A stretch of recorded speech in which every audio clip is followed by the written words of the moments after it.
What was the catalyst that got you guys down that road to changing your sound? In effect, pretty dramatically on Amgard.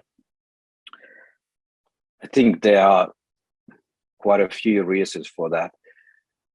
Like you said, that many bands change their style, and I think if you think about those Norwegian bands, I think almost every band changed their style during the late 90s and early 2000s. And for us, maybe that was also the one fact that we had done already 2 symphonic or melodic black metal albums, and wanted to check something else.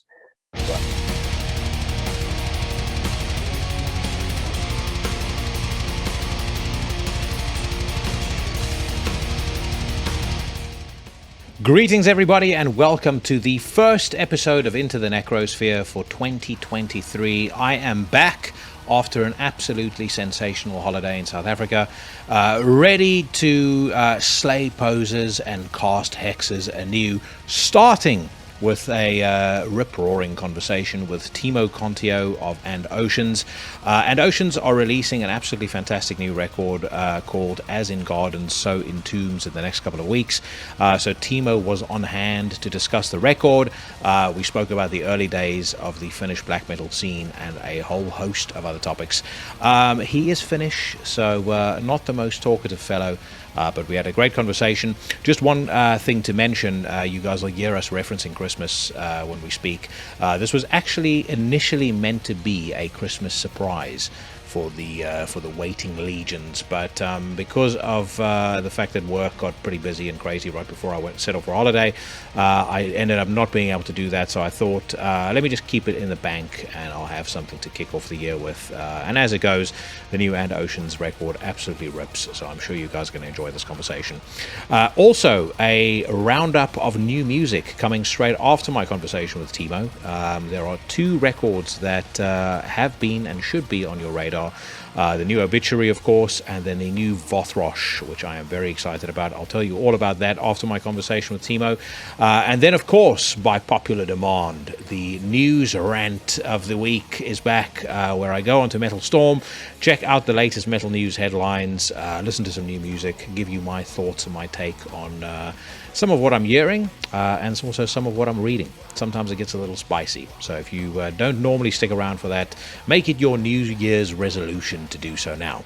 Another thing that should be on your list of resolutions for 2023 is to follow my fellow horsemen of the podcast Apocalypse. I speak, of course, of Brandon Legion of the Horrible 666 podcast. Make sure you also are subscribed to the Everything Went Black podcast, dropping every Wednesday, hosted by the mighty Mike Hill of Tombs and Scorpion Throne.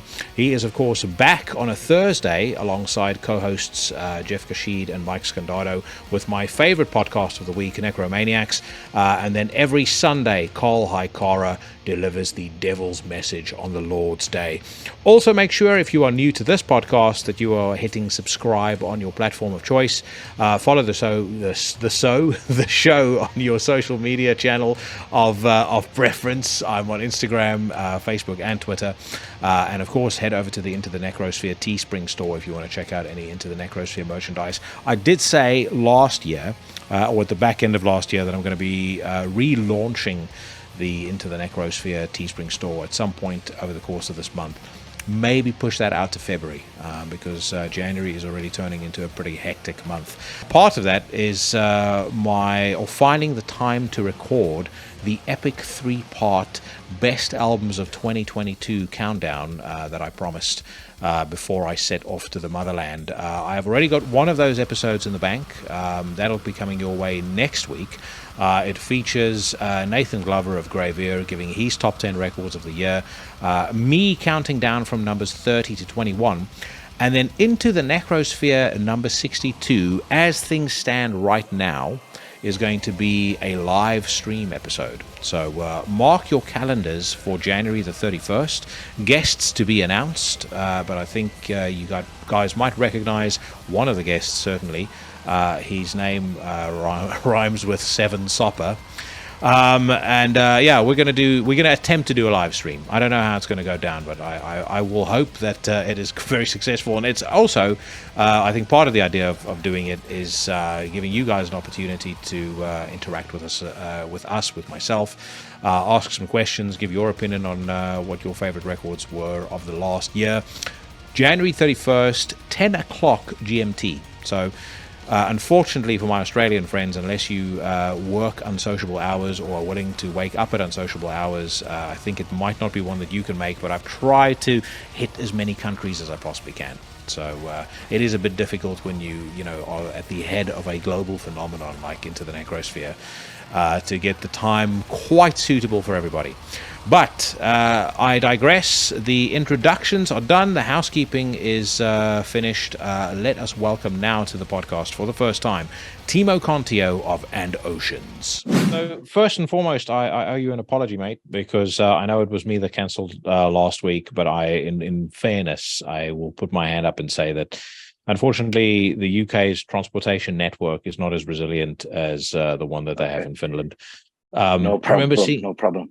I remember seeing a video of like Finland when I think you guys had like 8 or 9 inches worth of snow. Nothing slowed down. Planes kept flying. Trains keep going. Over here, we have an inch, and the whole fucking country comes to a standstill. Yeah, that's the way in Finland. Yeah, no problem with the snow. Yeah, resilience. So you guys have got a new album on the way, it comes hot on the heels of what I thought was just an absolutely sensational comeback record, in Cosmic World Mother. I was wondering whether you kind of had a chance, because that record, if memory serves me correctly, that came out right before or kind of during the whole COVID craziness. Yeah, it came out on May 2020. And we decided to release that because I think the promotion was already ongoing, so we didn't want to stop. And of course, we thought that the whole COVID would go fast by, but yeah, it didn't. And of course, we have been away so long, so we really wanted to release that new album. So those are the reasons we released that. What was that like coming back after such a long time? I mean, you must have thought. Did you feel like there was a lot of expectation on the band, to put out something that sounds a certain way, or I guess how did that process carry itself through to completion? Yeah, I think it was a bit, or at least I was bit hesitant if we should make new music or not, because I haven't been writing that kind of music for a long time, so I didn't really know if it's going to be any good or not. But luckily it came, or the album came out and really great, so no problem in that. But the style was, of course, for me, it was quite clear that we should go to the sound of the 90s. And me personally didn't want to continue with the more industrial kind of style. So, but of course, we don't know what we are going to do next. But for now, it's more like the 90s sound. Yeah, you feel much more comfortable playing, going back to the black metal roots. Yeah. How do you feel about the response that Cosmic World Mother received? Because again, you're back after it was 18 years, I think. It's a record that's kind of back to your roots. I mean, I loved it. It was in the top 20 of my favorite albums of that year, and I know for quite a few other people, it cracked that as well. Yeah. So that must have at least been a good validation for what you guys were still capable of after so many years.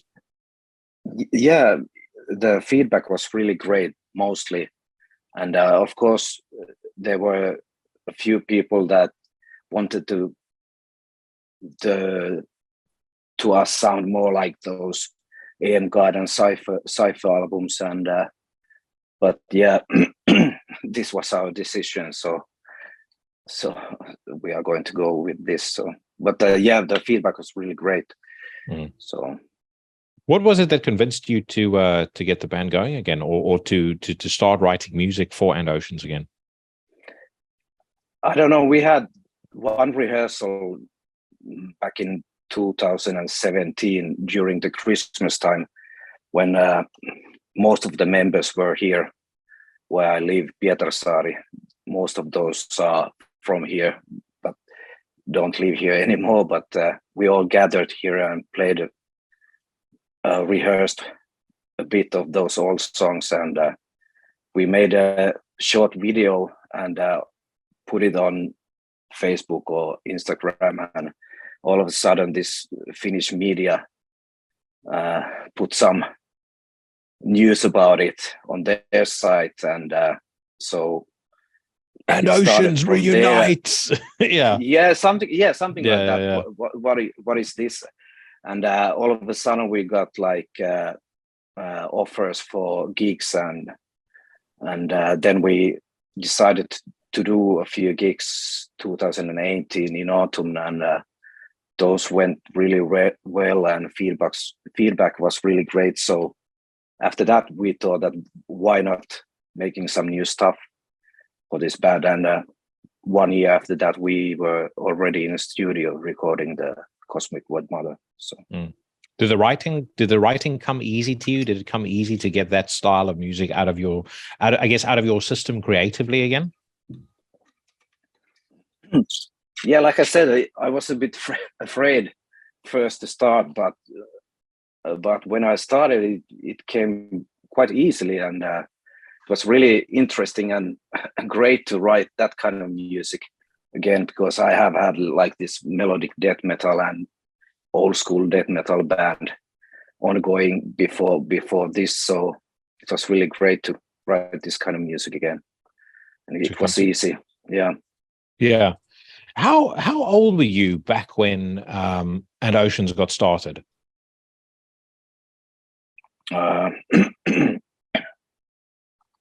When we started in 95, I was 20 years old. Jesus. So yeah.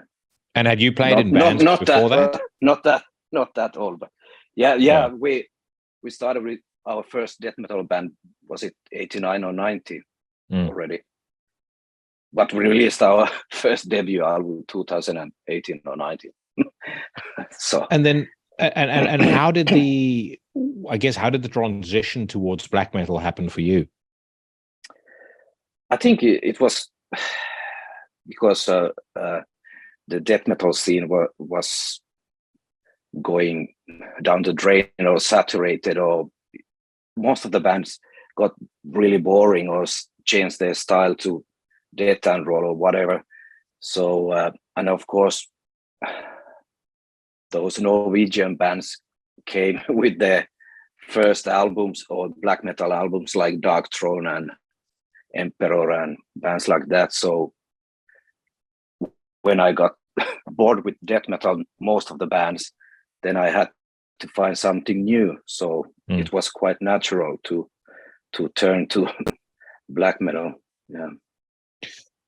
I think a lot of folks overlook, and frankly, you know, I as long as I've been into black metal I've potentially overlooked it as well, even though there's so many bands from the old guard of the Finnish black metal scene, like And Oceans, Impaled Nazarene, Bizarrekult. You sometimes kind of overlook how important the Finnish black metal scene has been in the grand scheme of things, because everybody always thinks of Norway first when they think about that. But a friend of mine recently posted something on social media where somebody had written a book about the history of the Finnish black metal scene. And I was kind of, part of the reason I asked you about your age is I was keen to kind of get your take on how that scene developed and what that was like. I mean, you guys didn't have, you know, or at least you weren't known for similar antics to your Norwegian colleagues. But, you know, Bizarrekult made a massive splash on the scene. Impaled Nazarene was definitely not a band without controversy. So you at least you did have some of that abrasiveness from the Norwegian scene. But what are your memories, or your earliest memories of that kind of fledgling black metal scene in Finland as it was getting started, and as bands like Bizarrekult were starting to put out music? Yeah, of course, we listened to Beherit and Impale Nazarene, and actually, we did a gig with Impale Nazarene with our death metal band back in the day. Was it '92 or something like that? Also Sentenced and a few other bands. And back in the day, it was really common that you had black metal bands and death metal bands on same gigs, because you didn't really call them black metal back then. All of those were death metal, and but yeah, I don't know. That is how it started with the Finnish black metal with Beherit and Impale Nazarene, and yeah. And Impaled Nazarene, obviously, they kind of took it a step further and started referring to themselves as nuclear metal. So, like they almost put the black metal stuff aside at one point. Yeah, I also think so, that maybe those demos and the first album and also Ugra Karma, but maybe after that they changed a bit to even like a punk or hardcore, those kind of influences. But Beherit was also, or at least really something else, but they didn't really do too many albums, or they started to make those synth or what kind of ambient albums. So But Beherit, though, is a band that I'm surprised. I guess I shouldn't be, but I'm surprised sometimes by how many people in major bands still hold them in such high regard, and had cite them as some of their major influences. I had Sammy Dewey of Gotor on here, for example, and I mean, I think if it was up to him, all he would listen to is Beherit every single day. And there's tons of other people who will readily reference them, probably ahead of a lot of Norwegian bands, and what they were doing was, certainly for the time, was so different and so lo-fi and raw and dark. How did people respond to that kind of music in Finland when it first came out?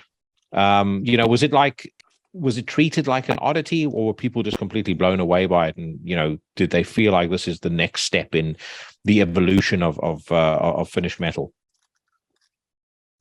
I think kind of both, but I didn't have any possibility to see them back in the day, because they didn't come to this part of Finland. But I think they were something else. But I think they really were inspired by blasphemy, and maybe the genre is called war metals, at least nowadays. But yeah, they were really inspired by blasphemy, and but yeah, in Finland and in Scandinavia, the style of Beherit was something else. I don't know if any band sounds like them.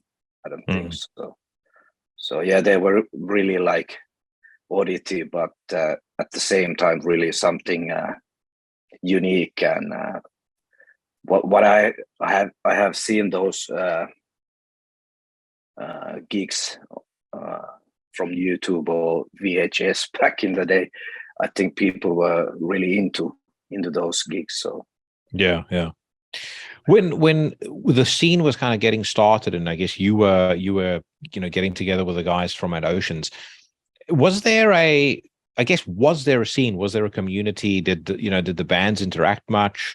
I guess again, if you compare it to Norway, you have these focal points like the Helvete shop and things like that. So then people kind of they moved, if not directly communicating with each other, they were moving around in similar circles.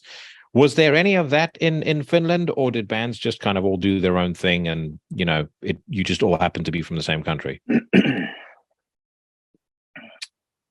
least where I live, or we rehearsed this western coast of Finland. Is it Ostrobotnia in English?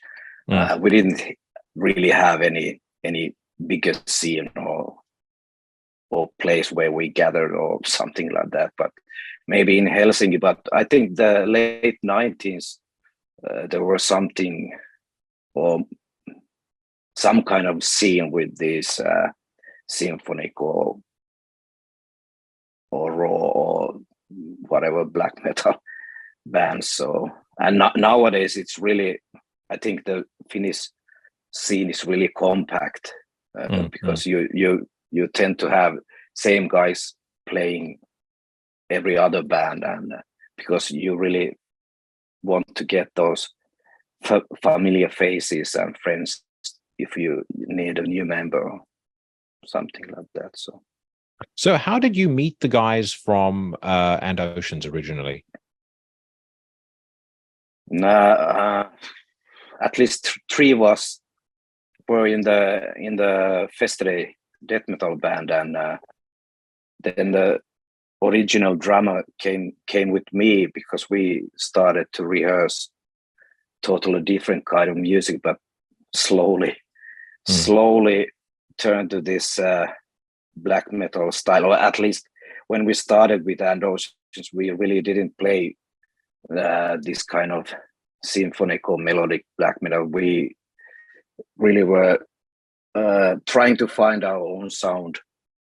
But at some point in '96, if I remember right, the original drummer wanted to quit because he really didn't like the black metal stuff we started to put into our music. So then I don't remember where, but we heard of this new drummer and a keyboard player. Actually, maybe it was because the drummer played also in Black Dawn back then, and somehow we heard about that, and he came to our town and rehearsed once here, and then we started to rehearse where he lived. So that was it. And your concept in some ways was almost unheard of at the time. Like nowadays, when a lot of black metals are very non-occult. They don't do a lot of there's an awful lot of black metal bands where the focal point isn't Satan and Satanism and the occult. And you guys were one of the bands in the old guard that seemed to move away from that, at least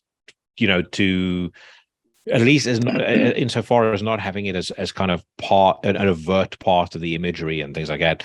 Was that a conscious decision, to not be a part of that, or was it? Actually, let me pause there because I've got a follow-up question. But yeah, first question: was it a conscious decision, not to do the whole satanic thing and kind of go down the road that many other black metal bands had traveled?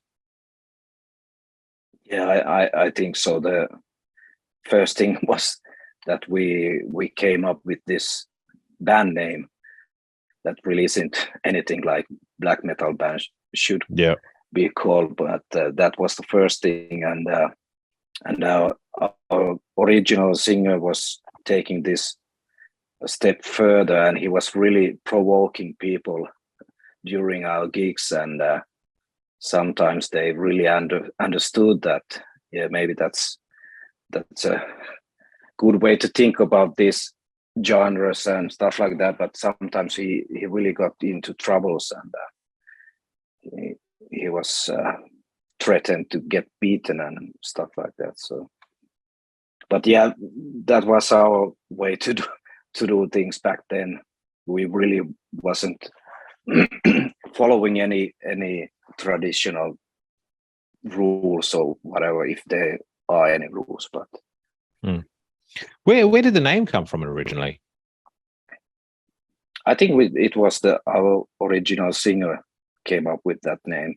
I don't know where it came, but it's really strange name. Maybe the ocean, I don't know, because we live on a coast, so maybe that is one reason, but I don't know what is the real meaning.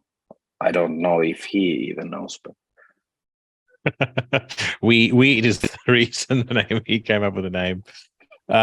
So tell me something. You kind of touched on it a second ago, but being maybe out of the black metal outside. Sorry, there were some Sorry, there were some disturbances. I didn't hear.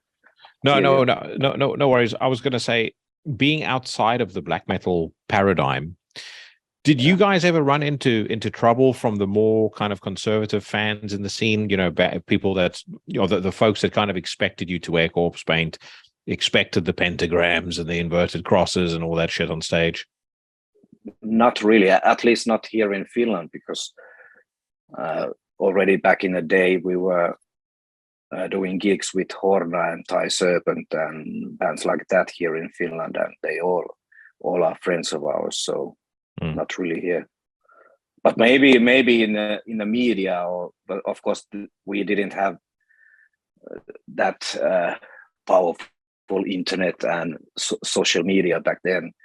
Maybe it could have been a bit different if we would have social media back then, but we didn't. So I went back to the and Ocean's discography as I was preparing, you know, to speak to you, and you know, just going back and hearing a record like the Dynamic Gallery of Thoughts. I mean, it's almost perfect symphonic black metal. You know, like perfect to a point where you go, like, these guys were probably 5-6 years ahead of almost everybody else as far as that style and how far they'd evolved. That was, well, you know, even on their debut record was concerned. Tell me a little bit about your memories of putting together that debut record and how you guys felt about it when it finally got released. Yeah, it was really like a learning experience for sure. It was, of course, it was our first full-length album in a studio, and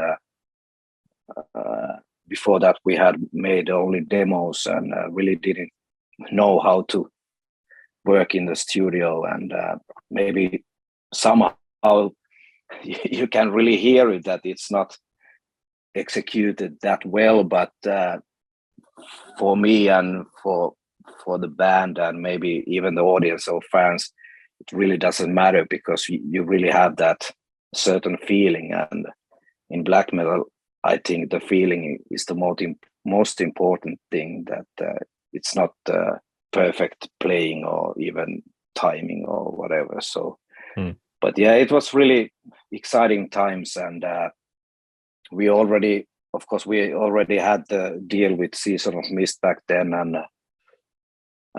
not before long we already had a tour coming, and we visited the guys of Season of Mist in Marseille, and everything was really great.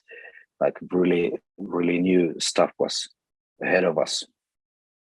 It's cool how they. I would say sometimes you forget how old they are as a label, and I like that you guys have had a very long-standing relationship with them, because obviously, you know, the next record is coming out on Season of Mist, as did the previous one.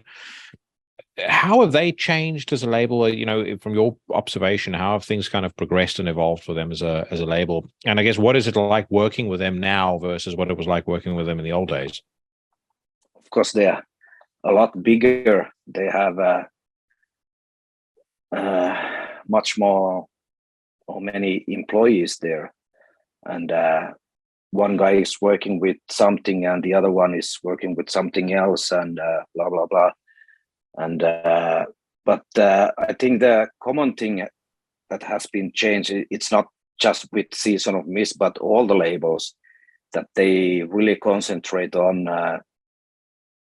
releasing albums and promoting them. They are really not taking part, arranging tours or gigs or whatever, because back then it was really common that the labels arranged a tour for you. Even Century Media did that to us, but it's not the case anymore. But that's why we have a booking agency for that purpose. But yeah. No, I know for the most part the reviews for that first record was really, really positive. Were you guys surprised by that? Did you? I mean, how did it feel seeing people respond to your work with that first record the way that they did? Yeah, of course, it was exciting to see how people will take that album, and of course we were confident that for us, of course, it was a great album, but you never know when you are releasing that stuff. Also, because of the fact that we were out of the business so long, so maybe they had expectations and stuff like that. So, but luckily, it was really great feedback and well taken. So, And then moving on to yeah. So you're going to say? No, it seems that this upcoming album is doing great too so far. Oh yeah, we have heard. So no, I was going to touch on that in a second. I mean, this upcoming record kind of feels like the cobwebs are well and truly shaken off, and every single song is. I think you guys have put out 3 singles so far, and everything single one of them just hits like a fucking Mack truck. It's really like it's and Oceans at their peak in my view. But just going back to those early days, moving on to the second record, The Symmetry of I, The Circle of O, was it hard to come up with a second record? Because you always hear about bands that take all those great ideas from 3 years or however long, playing together as a band, rehearsing together, and then they put out all of their best stuff on that first record, and the second record becomes really hard.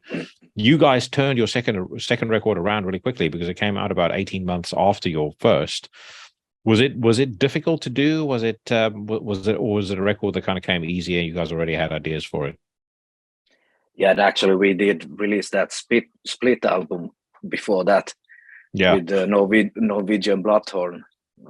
So yeah, no, if I remember correct, or it seems like it was really easy to come up with those tracks because we did it so fast. So no, it wasn't a hard thing back then at all. Maybe the next album was a bit more difficult, or of course we changed the style a bit, but for me personally, I think the Symmetry of I album it's a bit more balanced album than the Dynamic Gallery album, maybe because we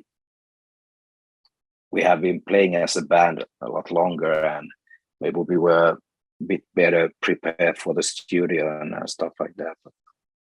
I had Svartalv Alvarsson of Nocturnal Breed on the podcast 2 weeks ago. Yeah, I saw that. Yeah. Yeah, awesome guy, but he made a point, and I should have picked up on it with him more actually. And I think if I have him on, I'm going to talk to him about it in more detail. But he hinted at the number of bands that really kind of changed their style up around the turn of the century. And part of what he intimated was that a lot of it had to do with the fact that when you guys started these bands, you were so young.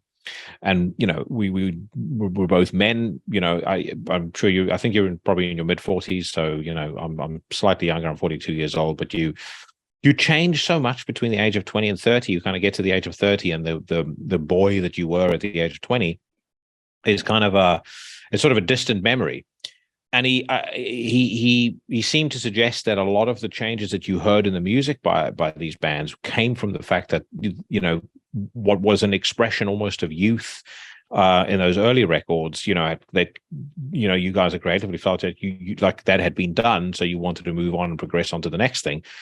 What was the catalyst that got you guys down that road to changing your sound, in effect pretty dramatically on Amgard? I think there are quite a few reasons for that.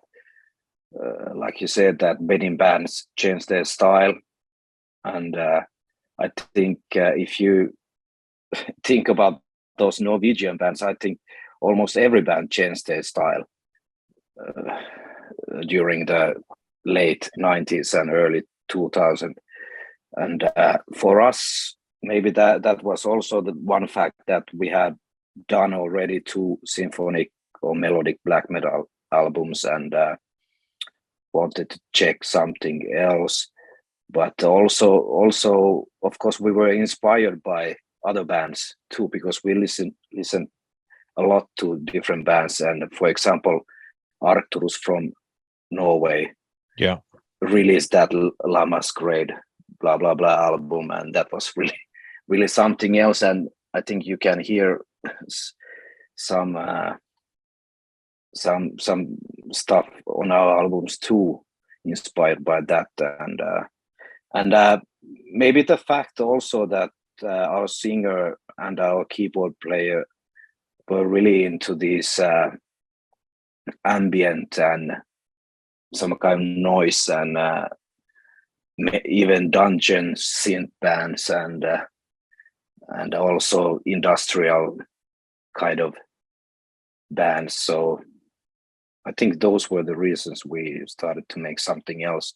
But I have always thought that maybe those riffs we made, they are not so different, but the overall sound maybe is different because we have so different kind of keyboard sounds and stuff like that. So yeah. I completely agree with you on that, and I think it's especially true of AmGod.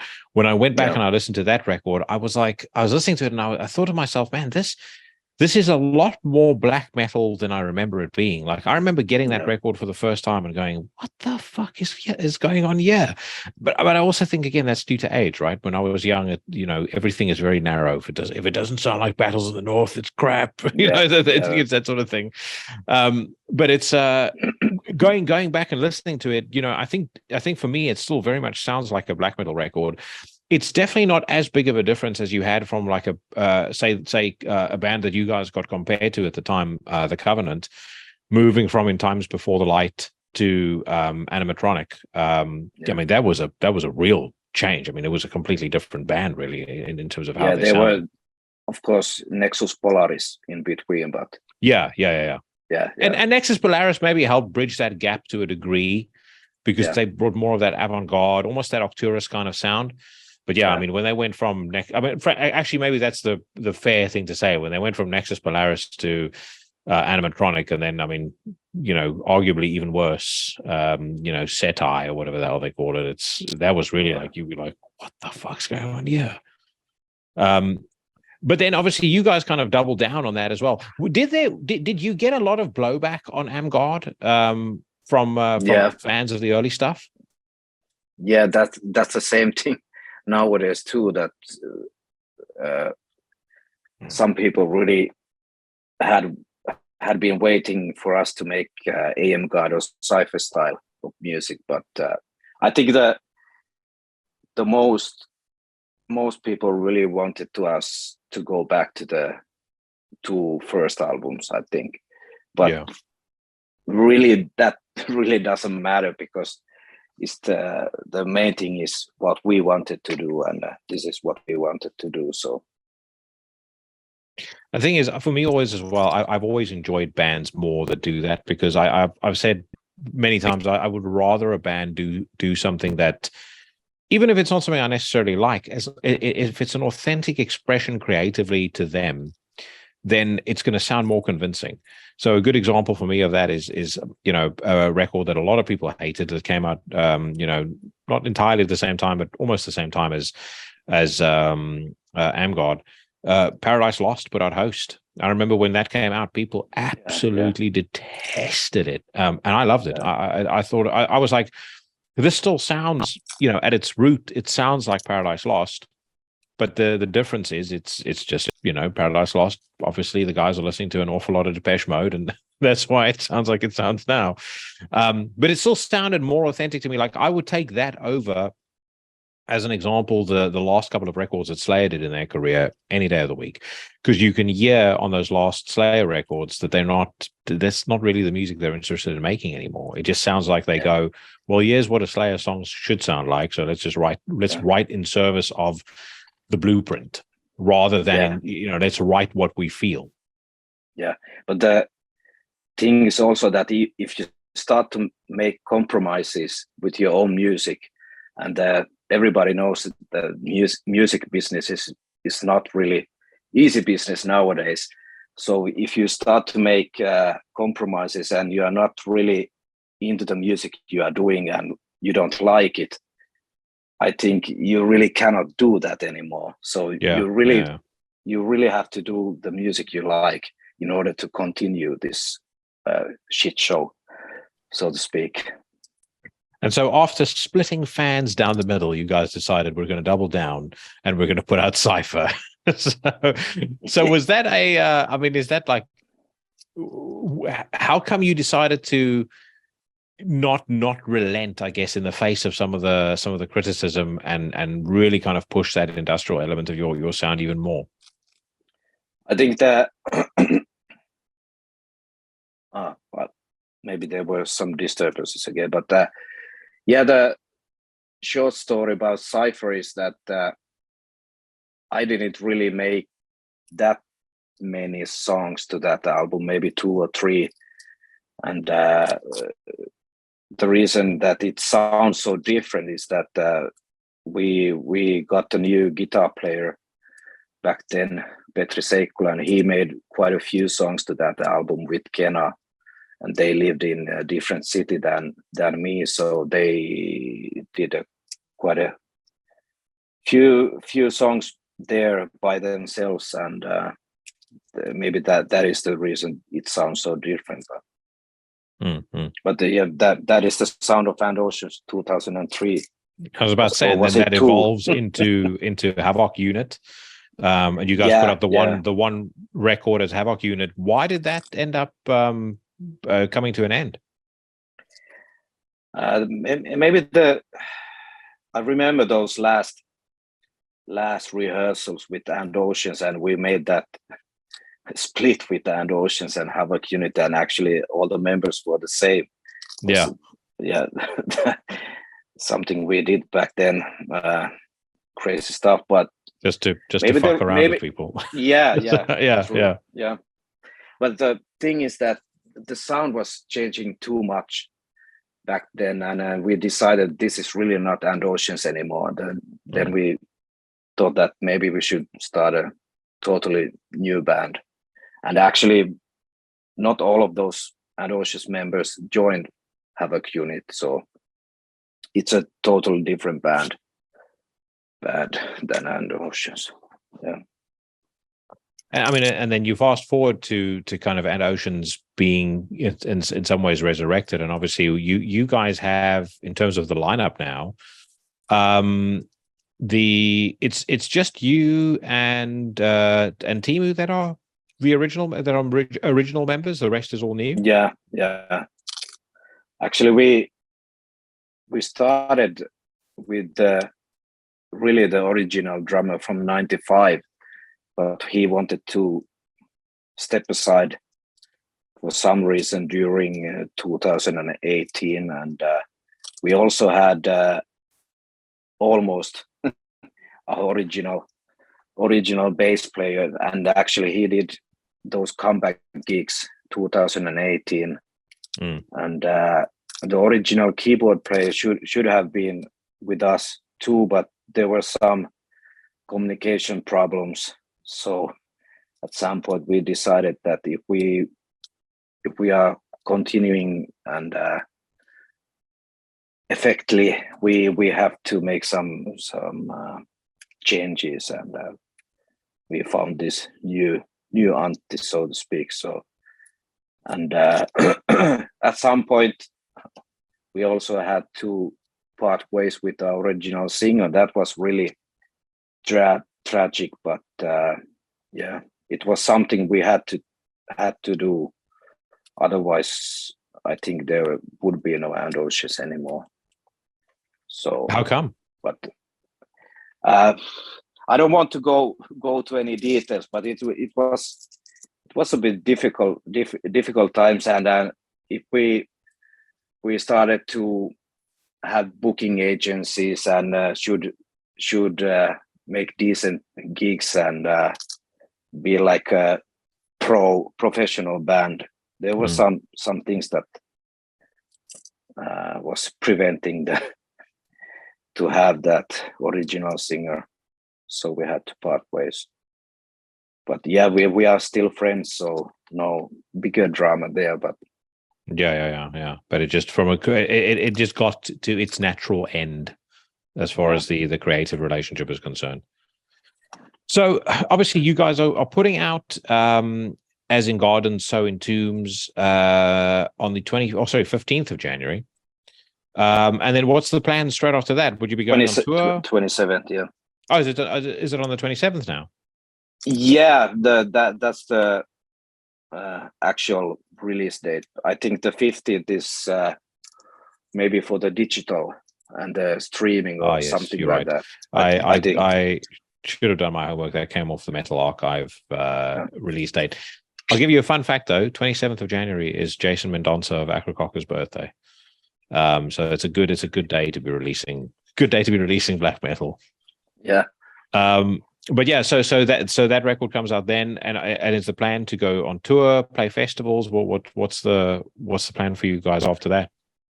We have had really bad luck with these tours and booking agencies and festivals. So we canceled this tour in September, and we should have had this one tour coming in March, April, but we couldn't because we have overlapping with our singer's other band, Fintroll. So that's that.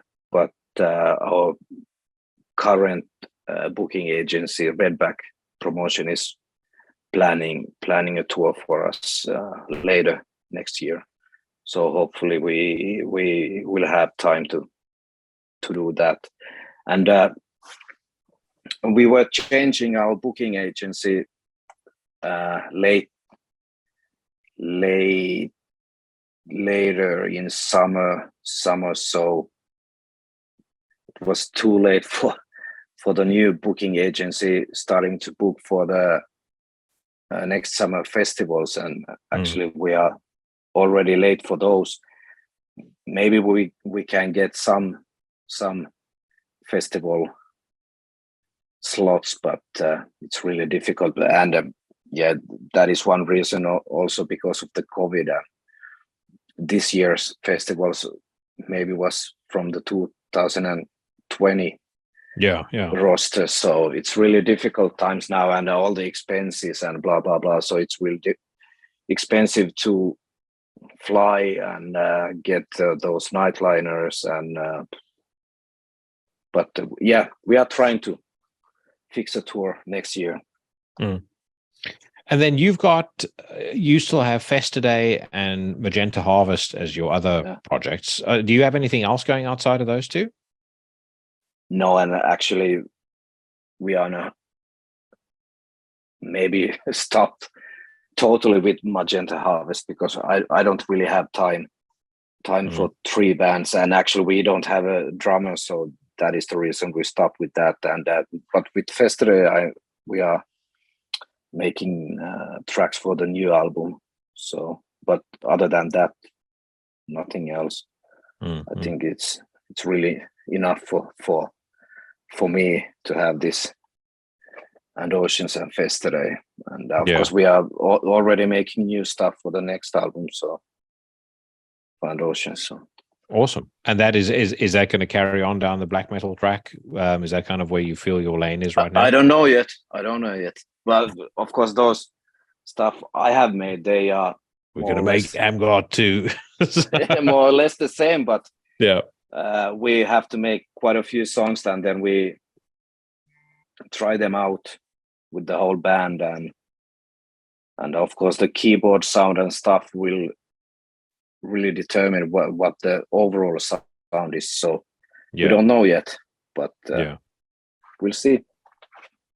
So 2 more questions, one more serious than the other. First question: if you had to go back 20 years to speak to Timo of when he was aged 20, what advice would you give to yourself about the music industry and maybe generally about life, if you could have a word with your younger self right now? Maybe I would say that keep on going with the band, because I think we had really something special, and we had really because then we had all Season of Mist and then Century Media, and we were having tours and stuff like that. But all of a sudden we were more or less inactive. So maybe that was one mistake we made, that we really stopped doing gigs and new stuff. But of course, in my life, I was building a house and got children and stuff like that. So it was busy in other ways. So what do your kids think of Dad's music? my son is playing guitar also, and he's really, really into black and death metal and all other genres too. But he's really inspired, and we play a lot together. So it's really great. Yeah, you might get him on an album soon.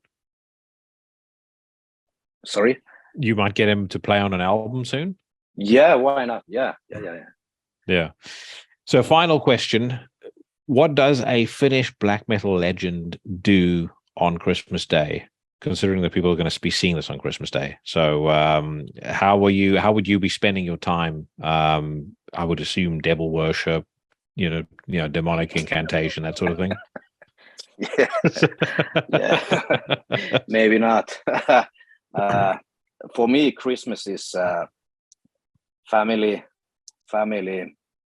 and visiting graveyard and paying respect to the elders, and of course, sauna is always a must, and good food, and checking some presents with children. Yeah. Being in the cold. I myself will not be in the cold, because by the time people are seeing this, I'm going to be in South Africa and it's going to be hot there. So I'm going to be eating steak, drinking wine, possibly lying on the beach. But sounds great.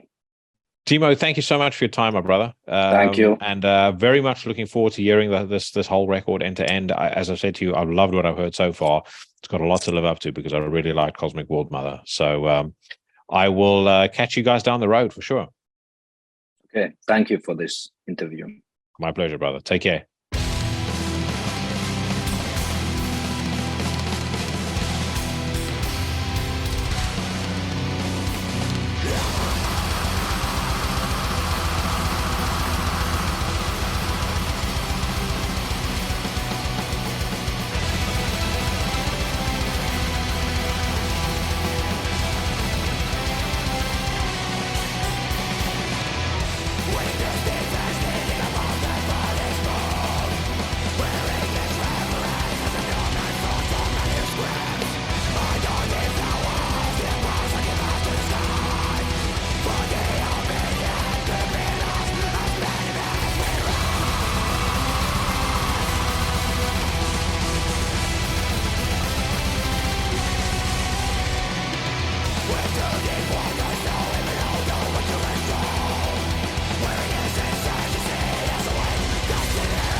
You just listened to The Collector and his Construct by And Oceans. The album, of course, is As in Gardens, So in Tombs.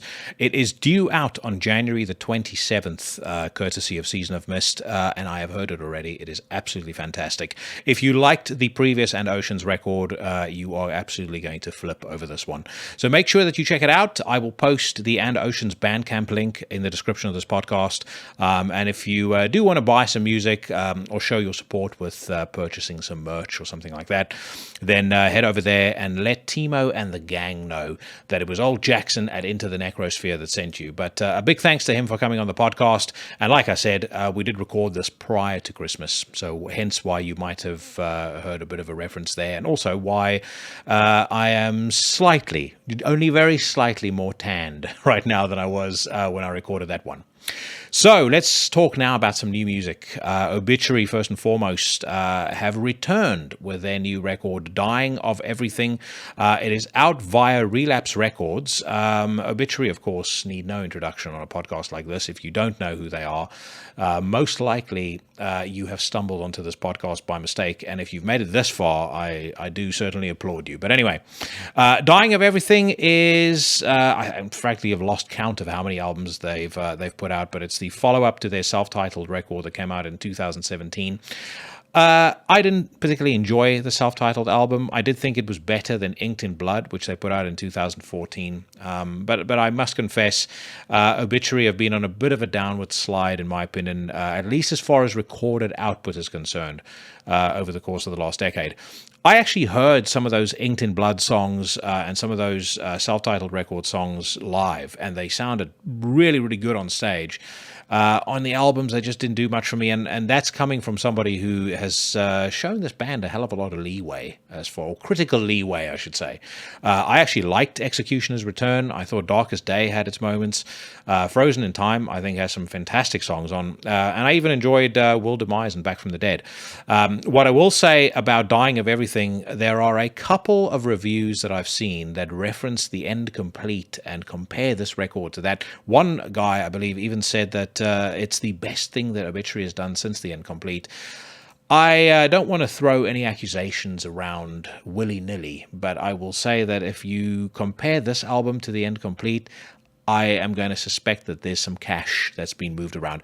Not to say that Relapse Records would do that, but I'm not sure how anybody with a fully functional brain can compare Dying of Everything to The End Complete. The End Complete was a seminal record. It was genre-busting for the time. It has many songs that are, set list mainstays or set list staples. And it is extremely memorable and full of just unbelievably good riffs. This album starts off really, really strong. Barely Alive is the opening track, and it's kind of got a thrashy, speedy vibe. It sounds like, the Obituary gang are hungry to prove themselves. The next track, The Wrong Time, was the first single off the record. I liked it at the time. I find myself getting a little annoyed with the lyrics of the song. They sound a little bit amateurish, that refrain of the right mindset, the wrong time. It's like, the song itself is not bad. The next song, Without a Conscience, is a little bit humdrum. I like War, which is track number 4. This is probably one of the few songs that actually has some degree of experimentation, by which I mean a very short glimpse of an acoustic guitar. But I mean, we don't dial into an Obituary record for experimentation. At the end of the day, Obituary are a band who clearly are making music for the love of doing so. I think they make music that pleases them, and they don't necessarily worry too much about what anybody else thinks. They're also one of those bands that could probably go on tour forevermore and just play old stuff, and people will be perfectly happy. I think creatively, they've pretty much said everything that they have to tell us. And that's fine. I think they've earned the right to do what they do. One side note, I mentioned this in the News Rant segment when I first previewed the Wrong Time single. I love the album cover. of this record. But overall, I mean, if I had to give this a numbered rating, I'd probably give it a 6 out of 10. It's not bad. It's not going to set the world on fire either. But it's Obituary doing what Obituary does. Significantly more impactful, at least to me personally, is the new Vothroch. Now, if you're a ardent student of the podcast, you may recall that I played a Vothroch track probably about a year ago. And that is because this is a duo featuring Knossos of the band Utkena out of Greece. Some of you will also recall that the last Utkena record, Next Fornix, was my favorite record the year that it came out. It is absolutely fucking incredible if you haven't listened to it yet. Vothroch is very different, but still dabbling in the black metal vein. It features Niklas of The Shining on guest vocals on one of the tracks. The songs are reasonably lengthy. Most of the songs are kind of 8 minutes plus, but there is so much rammed into every single song in terms of ideas. There are hints to old school death metal, old school black metal, particularly the old school black metal of the Norwegian kind. There is that distinctly Greek twist that you hear in bands like Rotten Christ, maybe even Septic Flesh. But there's also kind of a darker element to what the band does, and some songs almost sort of have a discordant kind of industrial vibe to it. But it is, for a debut record in particular, mind-blowing what these guys have been able to achieve. It is a seamless record in as much as it squeezes together a lot of different ideas. Those ideas don't ever sound like they've been shoehorned in. They kind of just flow naturally from one to the next. And it's a record that kind of keeps you captivated from start to finish. The riffs are excellent. The playing is superb. I love the vocals. I think the album cover, which I believe was done by Seth of Septic Flesh, I absolutely love that.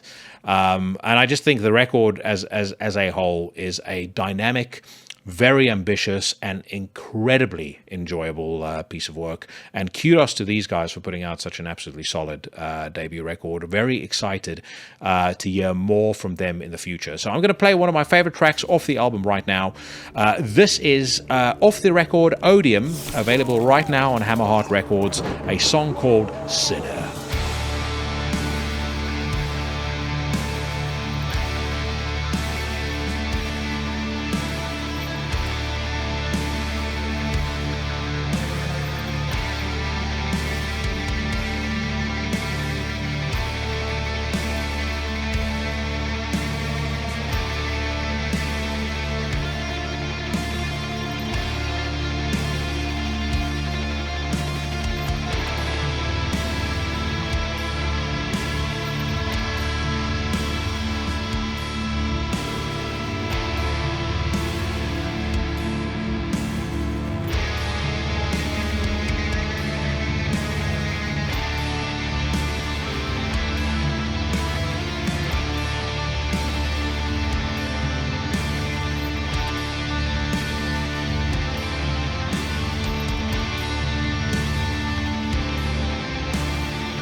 That was a track called Sinner by Vothroch out of Greece. Their new record, Odium, is available right now on Hammerheart Records. Fantastic stuff, and I'm definitely going to try and get Knossos on the podcast at some point. A second appearance by that young man is long overdue. Great dude, and I'm very curious to hear what's happening with this band in terms of potential live shows, but also what's happening with Utkana.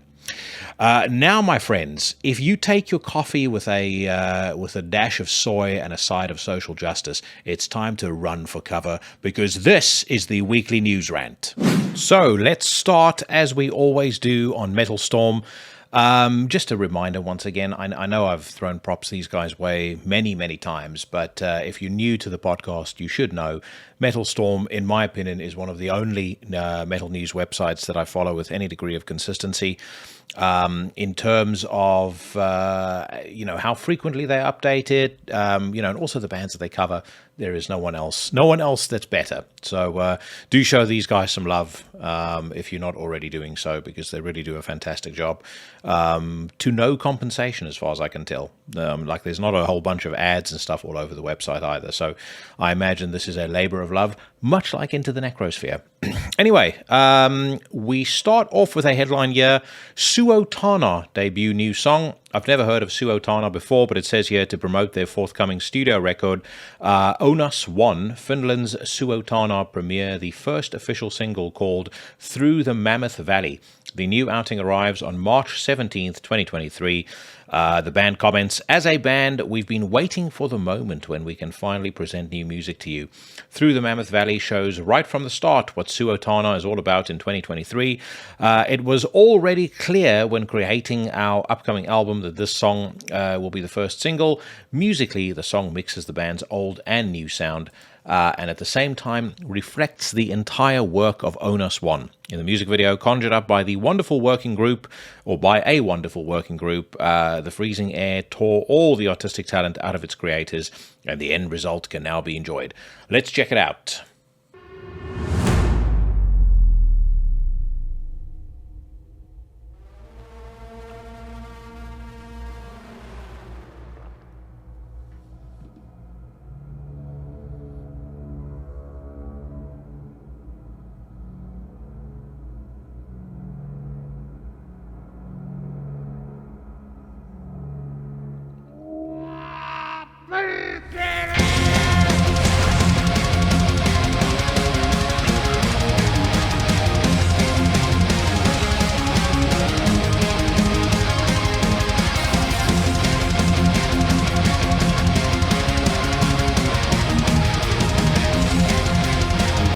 I think so far the best part of this video is the unintentional comedy of the angry old man screaming at youths that no doubt were loitering around on his porch.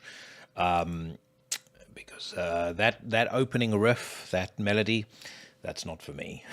I'll give it a few more seconds, but I think if anyone has followed this podcast for any length of time, you'll know straight away that's not my bag whatsoever.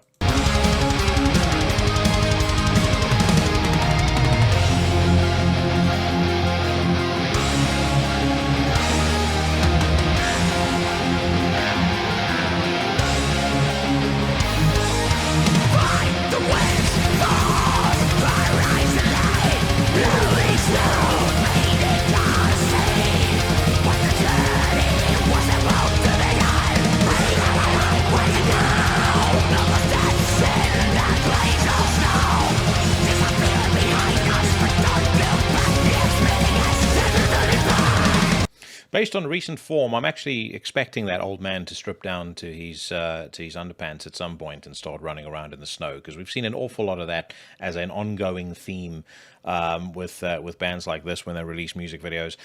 The song is just too formulaic for me to get into whatsoever. I don't like that kind of melody. It's too soppy, too saccharine, too sweet, too polished. The vocals are so typical of, like two lines, with just kind of the single track screaming and then a double track. They're just one of these bands. They're kind of like Flesh God Apocalypse and the like, that no matter how hard they try, they're just never going to sound heavy to me because they just sound too polished. There's just nothing about this that exudes an air of menace, which is what I like in music. So Suotana is a hard pass as far as I'm concerned. What is not a hard pass is Bizarrekult, who have shared their new single, or another single off their forthcoming record. Den Tapte Kriegen is the name of the track.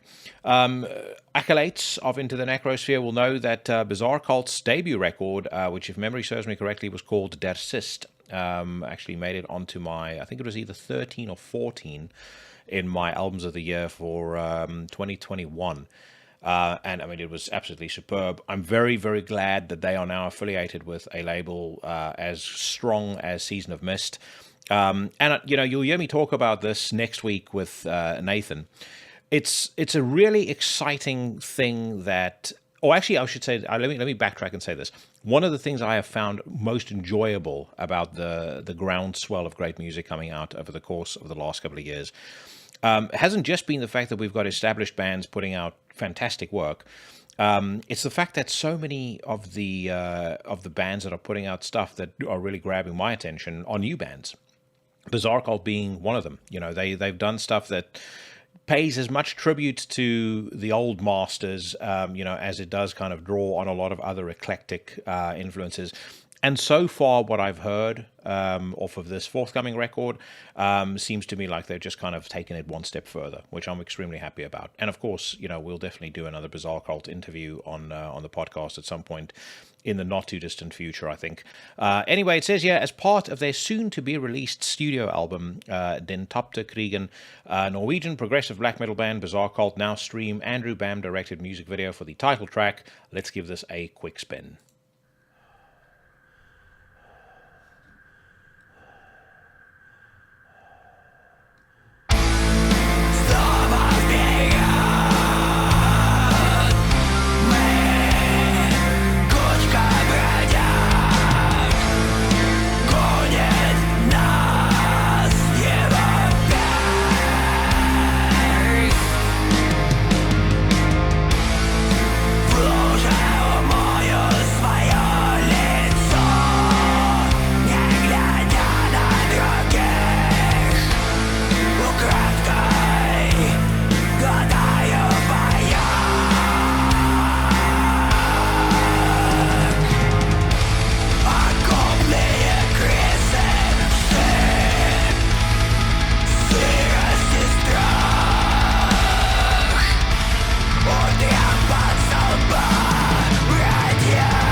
Fantastic. I mean, absolutely fantastic. Well done to Roman and his co-conspirators.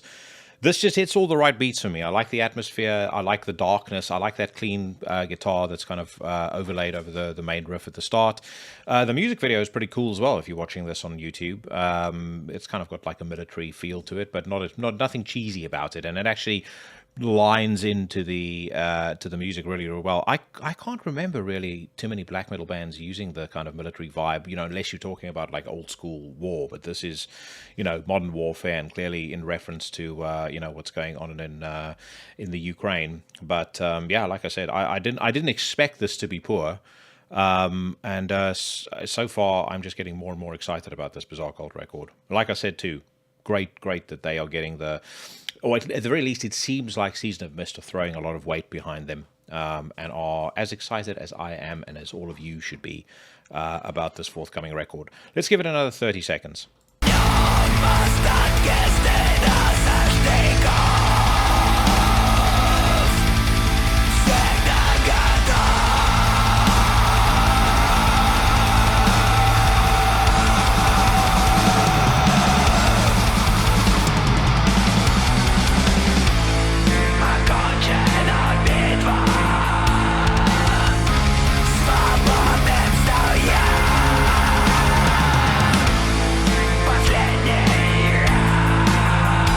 I would go as far as to say that merits a top-notch rating. And like I said, Roman has been on the podcast before. I think it was episode 90. When that record comes out, he'll definitely come back on the show again. It will be great to catch up with him. He's a top dude. I had a lot of fun with him last time. You guys also really seemed to enjoy that episode. So just above that, by the way, Mork have announced that their 6th full-length is set to be released in March. I really liked that last EP that they put out, and I actually frankly enjoyed the last full length that they did too. I thought it was really, really good. It says here, Mork, a Norway-based black metal entity, announced the release of their 6th studio album entitled Dipet, I think is how you pronounce that. It's set to land in stores on March the 24th, 2023 via Peaceful Records, 3 days before my 43rd birthday. The entire music output was performed, recorded, and mixed by Thomas Eriksson, the band's mastermind, with engineering assisted by Freddie Holm, and with mastering carried out by Jack Control at Enormous Door. Thomas Eriksson comments, "It's with great pride that I'm able to present and experience the release of my 6th full-length album. I put every single drop of myself into the process of shaping Mork's music, perhaps even more so with this new album, as the album title, which translates to the deep, something from the depths, has been brought to the surface. Dipet was inspired by my life over the last couple of years, the thoughts, feelings, passion, and evolving of creative free will. Dive in and let yourself sink into the abyss." Somehow, somebody has posted a snapshot on here of their taskbar on Google Chrome. But anyway, we'll forget about that. Album cover looks cool. Like I said, I mean, Mork haven't really put a step wrong in my view. The only true step wrong that this band and Thomas have taken is the fact that Thomas hasn't yet been on Into the Necrosphere. This is a long, ongoing saga. Some of you will be aware of it. But I reached out to him in a good, probably 18 months to 2 years ago. He said on Instagram, he was keen to come on the show. I just needed to reach out to the PR squad and get that sorted out. Did so, unfortunately to no avail. I sent about 5-6 messages, tried different email addresses just in case I was, landing in somebody's spam folder. But, without naming names, the individual in question is somebody that I had dealings with before. Never had a falling out with her, so there wasn't history there. But the label that she was affiliated with previously, where I did have dealings with her when I was still writing for Chronicles of Chaos, I mean, she was honestly one of the most incompetent people I've ever come across. I'm staggered that she is still gainfully employed, but that's that's probably a reflection of the nepotism that you find in the music industry more than anything else. But I believe that sadly, whilst Mork is in any way affiliated with Snapper Music and Peaceful Records, we will not see an appearance by Thomas on the podcast. So it is what it is. Anyway, let's move on. Depravation have launched a new single. Depravation are premiering Vampire Burial, the second single of their next full-length effort for LETVM, which will be set free by Lifeforce Records on February the 17th, 2023. Once again, never heard of Depravation, but the logo looks cool enough for me to give it a try. So let's hear what Vampire Burial sounds like.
Surprised I've never come across this band before. Just looking on Metal Archives now, it says they're from Germany.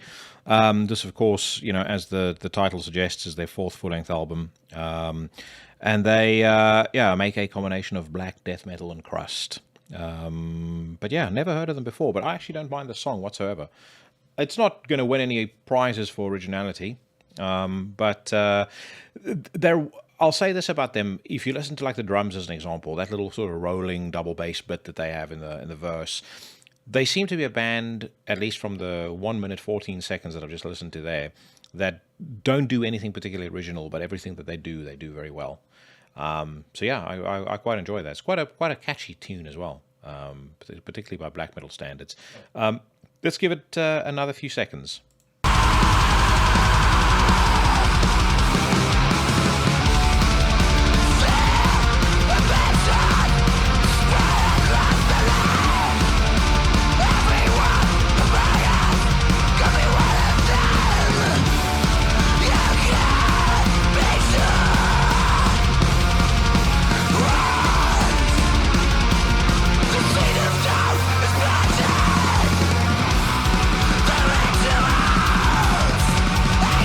Yeah, not bad at all. Look forward to hearing the rest of it on February the 17th.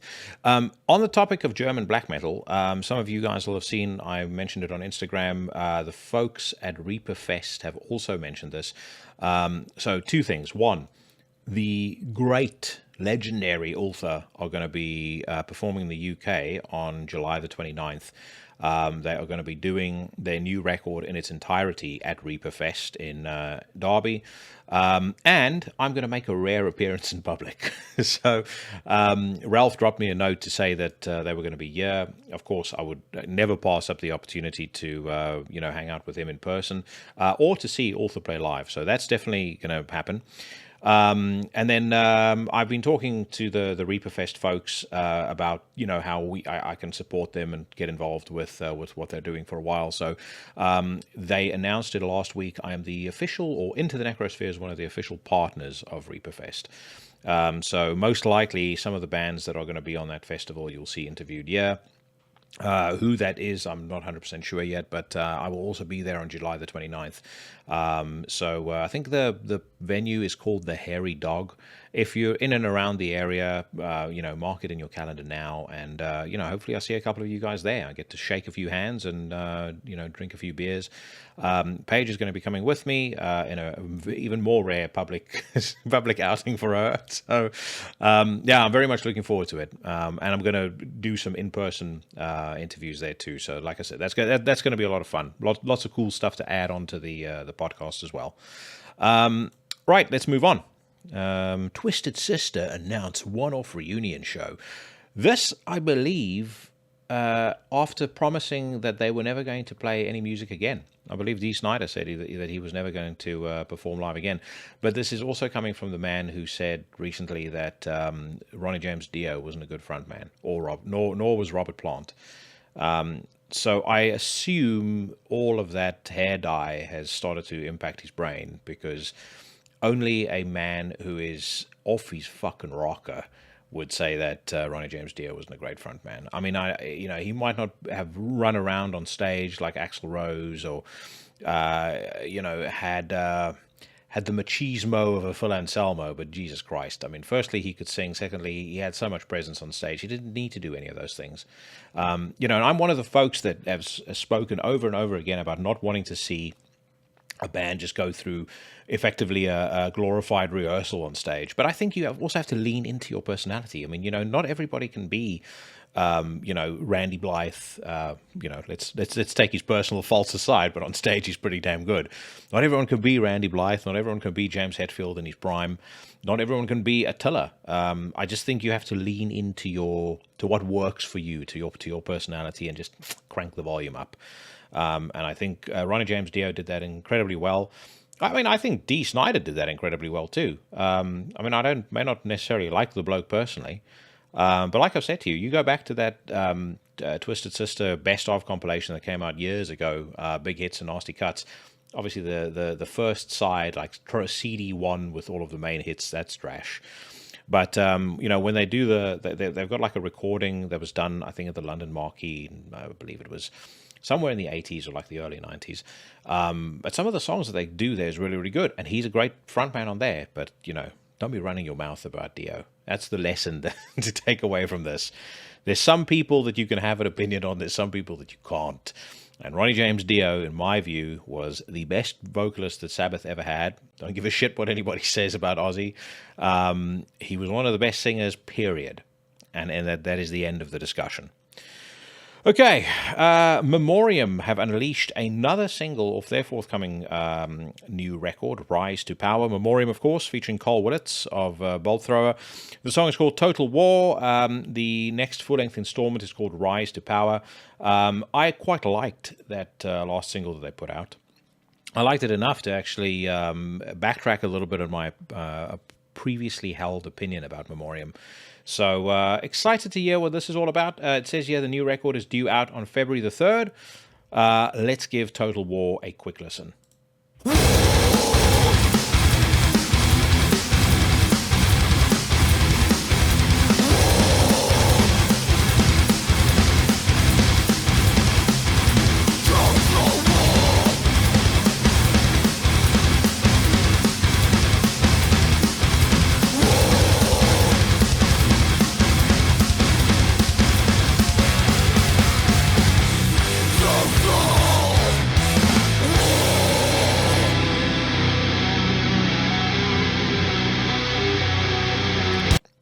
So you know the old saying, first impressions count.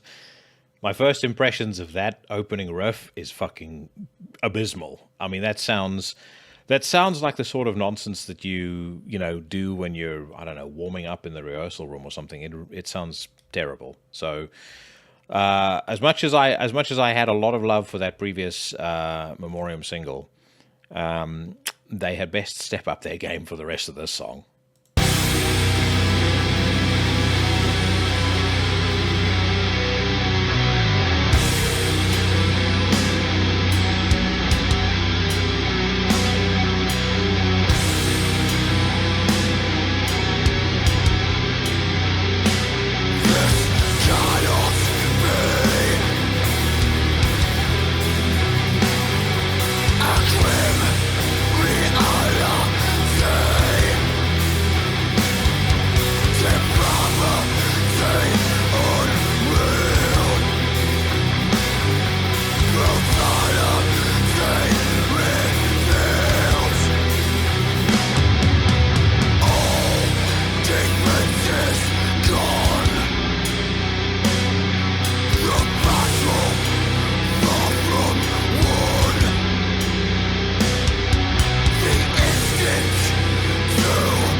That is not doing a single thing for me.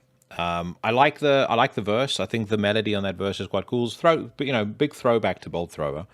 That sort of epic melody that they've got going there.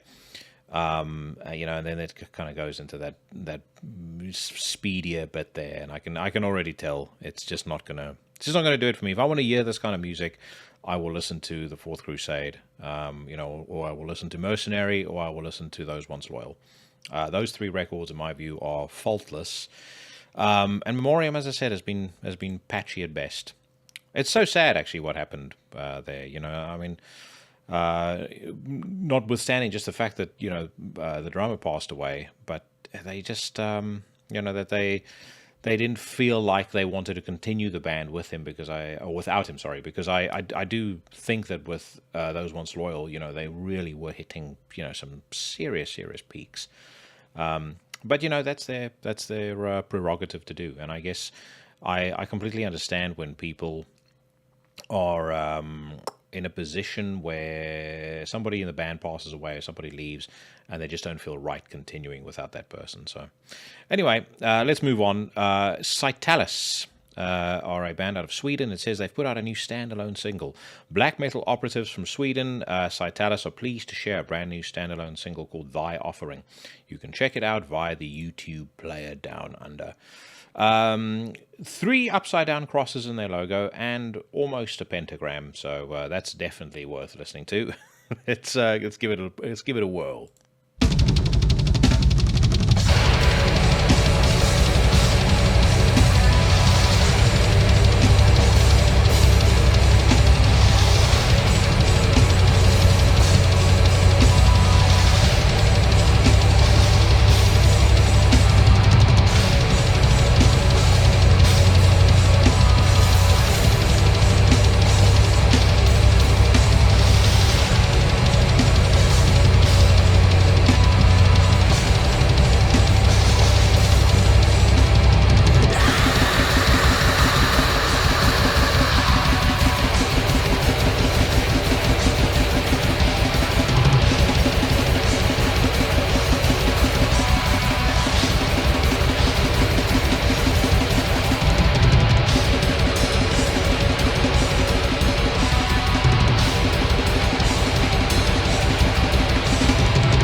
I probably let that one go on a little bit longer than I ordinarily would do because I was kind of dithering between whether or not whether or not I liked it or not, or whether at the very least it was worth kind of carrying on with it for a period of time or not. But as soon as I heard the vocals, I think my mind was made up. That is a load of shit.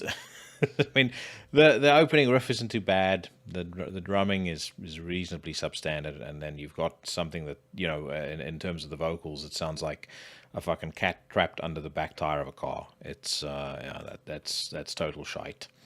Maybe 10 years, 15 years ago, it would have been something to listen to, but the bar has been raised too much for me to spend time with a band like that. Okay, let us move on. Periphery have premiered 2 new singles. Not really a band I like very much, although I think it's pretty funny that they've called their album Periphery 5, Gent is not a genre. It isn't a genre worth paying attention to, in my opinion. I mean, I like Meshuggah, but most of the rest of it is fucking absolutely unlistenable. Oak have launched a new track. The new track is called I was about to say, it says here Disintegrate 2, but there's some fucking smiley face emoji, and it looks like if you again, you gotta get this if you're watching this on YouTube, it says Icintegrate as the title in that article. But anyway, it's the new album from Portuguese death doom band Oak. The album Disintegrate will set foot on this trembling world on the 10th of February 2023. The accompanying music video was directed by Joao Nuo Faria and edited by Guilherme Henriquez. If memory serves me correct, Guilherme Henriquez is the guy who has a preference for semi-nude old men running around nakedly in the forest. Anyway, it says, Oak comments, a circle of fire surrounds a pillar of blood that dissipates into the air. The red ashes float lightly and scatter their soul across the flames. This Except Disintegrate 2 explores the darkest emotions in a violent, earth-shattering approach. Let's hear if indeed this is earth-shattering.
I might be wrong about this, but for some reason, in the back of my mind, I'm thinking that Oak features one of the members of Guerrilla, just as a side note. This being, of course, very, very different to Guerrilla. It doesn't sound bad. You know, the song is 7.5 minutes long, so I think it's going to be one of those things that you're going to need to, you know, probably really sit down to and kind of wrap your head around, because that riff isn't bad, but it also sounds like it could be a little drawn out. Let's actually skip to halfway through the song, and let's hear whether or not the track is changed or shifted gears.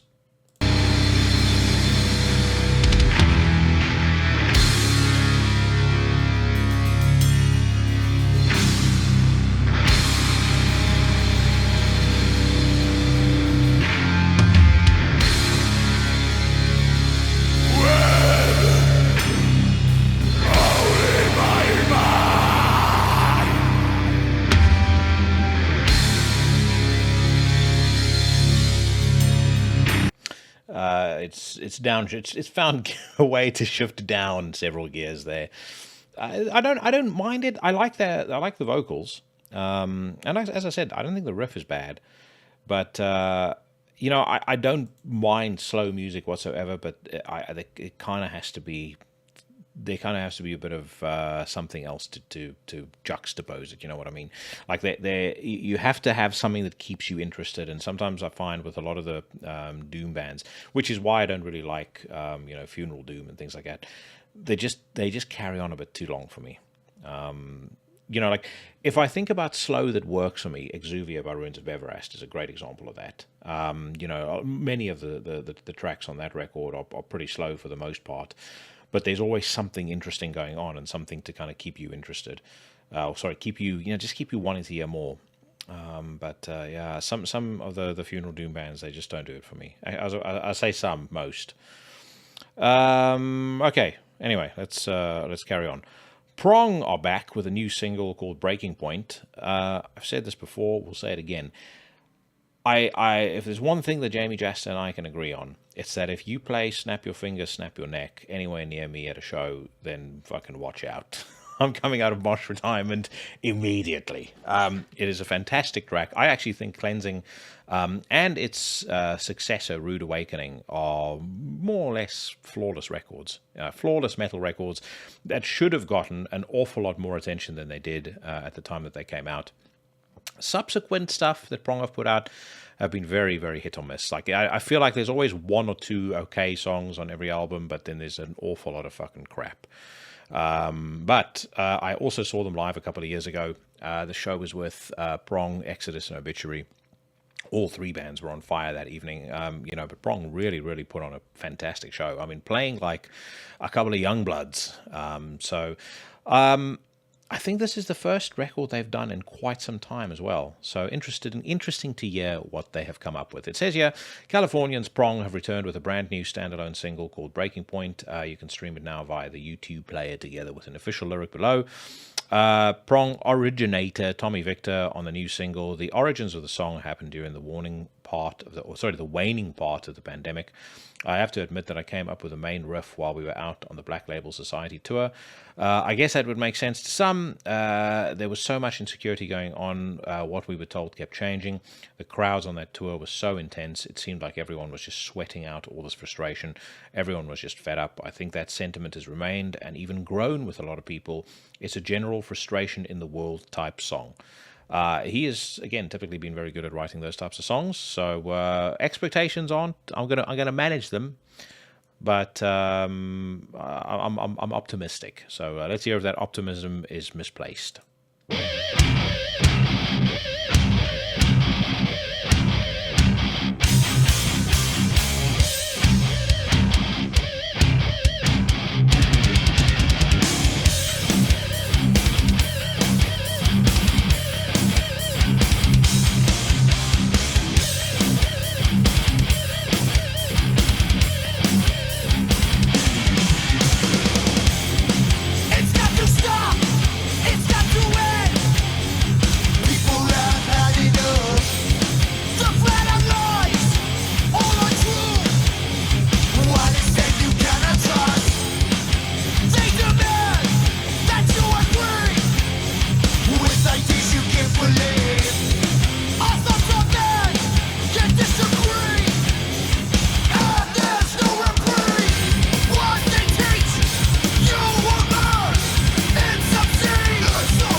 I like it. I've read before people commenting on this song, and this is the first time I'm hearing it, but I've read people commenting about the song that the lyrics are a bit cringy, and maybe they're right.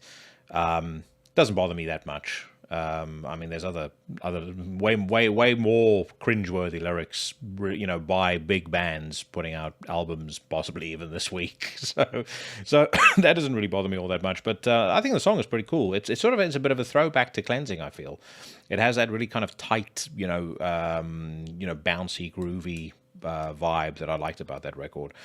Not necessarily, hardcore black metal or grim necro cult shit, but I'm not against, I'm not adverse to something a little different. And I think they are now signed to Napalm Records, which means possibly I might be able to put my hand up to talk to Tommy at some point when they put out a full-length record. Interesting that he brings up here about everyone being fed up, and he feels like the frustration levels in the world has gone up. I completely concede that he is correct there. I don't think that You kind of hoped that the pandemic would bring us all together. I think that just created further division, and then the aftermath in the pandemic, I think, has just made things a heck of a lot worse. I also see now that even the CDC are investigating the links between the Pfizer booster shot and the risk of getting or having a stroke. So, I think 2023 is going to be a very, very interesting year. For those of you that follow geopolitics and things like that, Peter Zion posted a video, I think on the 1st of January, where he was talking about how 2023 is going to be a mass retirement event where we've got loads and loads of baby boomers going on retirement. And of course, when they retire, they take their pension funds and they buy annuities so that they can live off the money. And when they do that, they're taking capital out of the system. When you take capital out of the system, the price of capital goes up, so therefore most likely inflation is going to go up again this year pretty exponentially. The other thing that's happened is China have dropped their zero COVID policy, so when they're coming back online, one, the demand for air travel goes up, demand for input materials and minerals goes up, demand for oil goes up as well. So I think we've got an interesting and a potentially pretty rocky year ahead of us, and I think what part of what makes it so rocky is how few people actually understand how and why these things happen, and then it's very easy for a populist on either the left or the right to spin them a yarn and point to a particular group of people and say those people are to blame. It's the capitalists, or it's the Democrats. So we'll have to see how it all pans out. I have said to Paige, if war kicks off in Europe for whatever reason, and I have no reason to believe that it will, but say there were to be a war and the UK were to get embroiled in some sort of war between the US and Russia, we will pack our shit and be going back to South Africa until it blows over. You may well find that this podcast gets hosted from South Africa at some point in the future. Hopefully it doesn't, but yeah, we'll have to see. Okay, Solstafir revealed music video for Dionysus song. Ready for a bloody good music video? It says there. Icelanders Solstafir are proud to release their brand new music video for the song Dionysus. The latter is taken from their latest album, Endless Twilight of Codependent Love, which was released in 2020 via Season of Mist. It's not new, so I'm not going to listen to it. I do like Solstafir, though. And just speaking of Season of Mist, if you've not listened to it yet, make sure that you check out the episode that Katie Irizarry, Season of Mist PR queen, did with my fellow horseman of the podcast, Apocalypse, Mike Hill, on Everything Went Black last week. Really, really great stuff. The only thing where I disagree with him is there was love shown to Cradle of Filth, and I don't like that band. I understand why some people do, but not my vibe. Right, next up, we've got Cattle Decapitation, who announce and detail their 10th studio album. It says here, long-standing death grind formation from California, Cattle Decapitation disclosed details in connection with their new album announcement. Dubbed Terrasite, this will be the band's 10th studio album and unleashed upon the masses on May the 12th, 2023 via Metal Blade Records. The 10-piece outing was produced by David Otero. Longtime collaborator Wes Benscooter took over the creation of the album's cover artwork.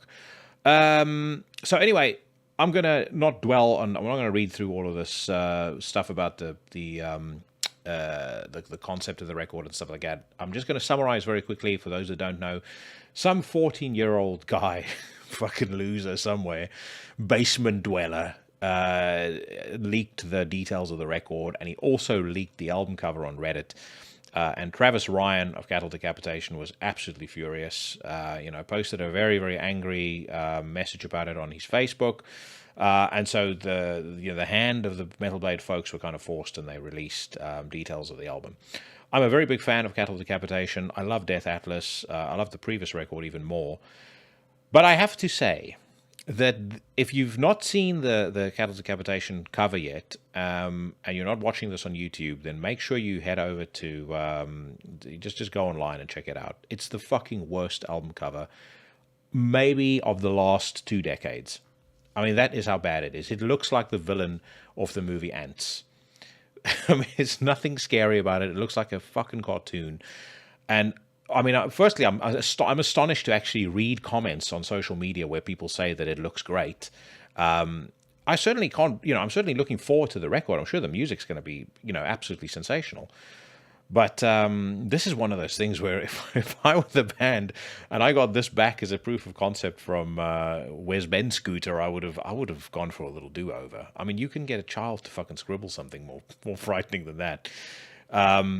It is really, really, really bad. Like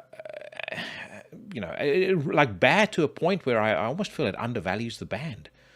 They've had some pretty whack covers anyway. Obviously, you've got that cover with a cow shitting out a human being and stuff like that. But at least it kept with a theme. I mean, this isn't only a shit looking cover.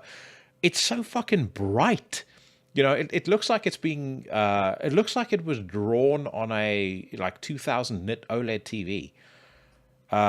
So yeah, I don't know if there's still time to back out, but I think Wes Ben Scooter has done Cattle Decapitation dirty, and I don't know what he's done in the past. As far as I can recall, and again, I might be wrong about this, but as far as I recall, he has done.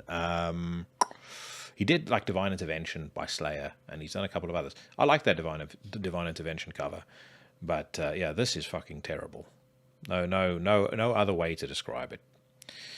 Okay, this is interesting. Dark Mirror of Tragedy announced tour dates. Actually, no music here, so we're not going to bother even with this. We're not even going to bother reading this. Just the reason it caught my attention was they're a South Korean metal crew, and I can't recall really hearing much from South Korea or out of the South Korean scene. I, as you all know, do love me some South Korean movies. So hence why I'd be curious to see what they are able to do when it comes to black metal. Now, speaking of black metal, pagan black metal project Unfelled, featuring members of Woods of Desolation, Drudkar and Austere, will be releasing its debut long player, Pal of Endless Perdition, on March the 10th, 2023 via Season of Mist underground activists. In addition to the unveiled album details, the band also share the vicious first single, The Opposer, along with an official music video. Season of Mist, Drudkar, Woods of Desolation. 3 ticks in the box, and ample reason for us to give The Opposer a quick listen.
I like me the cut of Unfelled's jib, I'll tell you that much. I mean, they're not joking when they say this is vicious. This is fucking relentless, blasting fucking craziness. It's great. It's really, really good.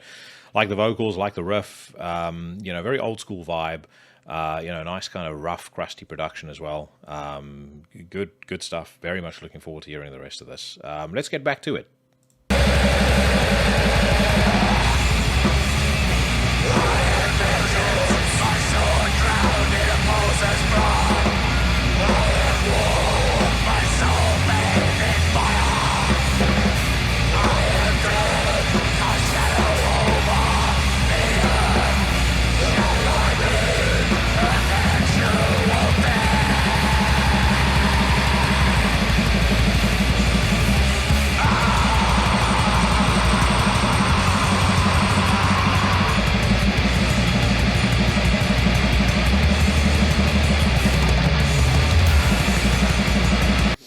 tell you what, 2023 is going to be a very, very, very spicy year, I think, for new music. I mean, you've got new Marduk coming out. You've got Bizarrekult, which we spoke about. Vothroch just put out something. There's Unfelled. I'm curious to hear, at the very least, what the new Deer side sounds like. So there's a lot that's supposed to come out. I wouldn't be surprised if we hear some new music by Mayhem this year. At the rate that they put out new stuff, I wouldn't be surprised if we hear some new Werewolves. So 2023 is not going to be a year to sleep on. But that's good stuff, and I definitely am going to see if I can get one of the Unfelled folk onto the podcast as well, because that's a band that deserve to be showcased on what Mike Hill has called the only metal podcast that he listens to. All right, I'm going to check out one more one more news headline on Metal Storm, and then we'll head over to the Democrats' Guide to Rock Music. I was going to make a comment about the young man of the band Winds of Tragedy, but his face makeup looks so tragic that I don't want to pile on any more than life has already piled on. Nothing much else that I'm seeing here that's capturing my attention. I did notice that Funeral Winds are going to be putting out a new record, I think as early as sometime in February. I got an email about that not too long ago, not more than a few days ago. So looking forward to hearing that, because that last Funeral Winds record was great. I also saw that Mystic Circle, one of the most overrated loads of fucking nonsense in the history of extreme music, have put out a new single. Maybe we'll check that out at the back end of the segment. But anyways, on to Blabbermouth, the Democrats' Guide to Rock Music. Max Cavalera supports Pantera comeback. It's the closest thing you're gonna get to the real thing, yo. Fuck all your bullshit and fuck all your politics. Anyway, let's see what old Max has to say. According to Billboard, the lineup has been given a green light by the estates of the band's founders, drummer Vincent Vinnie Paul Abbott and guitarist Dimebag Darrell Abbott, as well as Brown, who in 2021 said Wild wouldn't tour with Pantera if a reunion were to happen. It's unclear what changed his mind. A significant amount of money is what I'm about to put my bet on. Max, who spent the last few years playing Sepultura-centric shows with his brother, former Sepultura drummer Igor Cavalera, discussed his views on Pantera in an interview with the Appetite for Distortion podcast. He said, as transcribed by Blabbermouth, "I think it's cool that they're doing that. I do something similar with my brother, where we go out and we play a lot of Sepultura albums that the fans really love it, and they really never got the chance to see it for one reason or another. And they get to see it with the real drums and the real vocals and the real guitar, so it's the closest you will get to the real thing, and Pantera is the same thing." I agree with him. And actually, I mean, we've spoken about this on the podcast before, so I won't dwell on it for too long. But I think if you see the quality that's coming out on these videos that have been released, Charlie Benante put out a really cool highlights package of the shows that they had played so far, and it sounds fucking great. I mean, even Charlie, who on the first show, I felt like his drumming was it seemed to be like a little step off, but that might have more to do with the recording than anything else. But I mean, even his drumming sounds very good. I mean, he's a good drummer anyway, but Vinnie Paul is a fucking... I mean, I spent a fair bit of time listening to Pantera while I was on holiday, and it reminded me once again that Vinnie Paul was maybe one of the most creative drummers to ever live. People look in, they kind of hold up Dimebag as one of the best guitarists, which I 100% agree with. But do not sleep on Vinny in terms of his greatness as a player and as a musician. It might not have been apparent in the muck that he made post Pantera with Hell Yeah, but he's a fucking solid drummer. Anyways, but back to this. The quality of those shows so far seem to me to be brilliant. I mean, Phil sounds great. Zakk Wylde I'd be surprised if he's not, you kind of shocked if he's not anything other than great. And Rex, for the shows that he actually played, he seemed to be pretty much Rex. There's also, by the way, if you've not seen it yet, there's a really, really cool Rex interview. I can't remember if it was for Marshall amps or Gibson guitars. You'll find it. It's he seems very old on the video, but he's kind of sitting at some fucking wood cabin in Texas somewhere, and he talks about Pantera from his perspective. But really, really interesting. So if you're a Pantera fan, go on YouTube and just look it up. It was recently recorded. Very, very much well worth your time. Right, we go on. Anthrax's Scott Ian says there's no chance of more Big Four shows happening until at least 2025. There's no chance of more Big Four shows happening ever because Slayer have broken up, so one of the Big Four aren't there anymore. So unless you want to call it the Big Three, not ever going to be happening again. Metallica's James Hetfield warns of imposter accounts on social media. Top of my list of priorities, obviously. Making sure that I don't fall for the lies of an imposter James Hetfield social media account. Is rebelliousness missing in today's rock music? All that remains, singer Phil Labonte weighs in. I've always actually quite liked Phil Labonte. I heard him a couple of times on the Jasta podcast. All that remains is music, I think, is shit. And that's kind of... It's always been sad to me because Phil Labonte has always seemed like a cool dude, and I've always wanted to like All That Remains almost because he seems like a nice guy. But sadly, there's a lack of connection there. But yeah, he seems like a decent dude.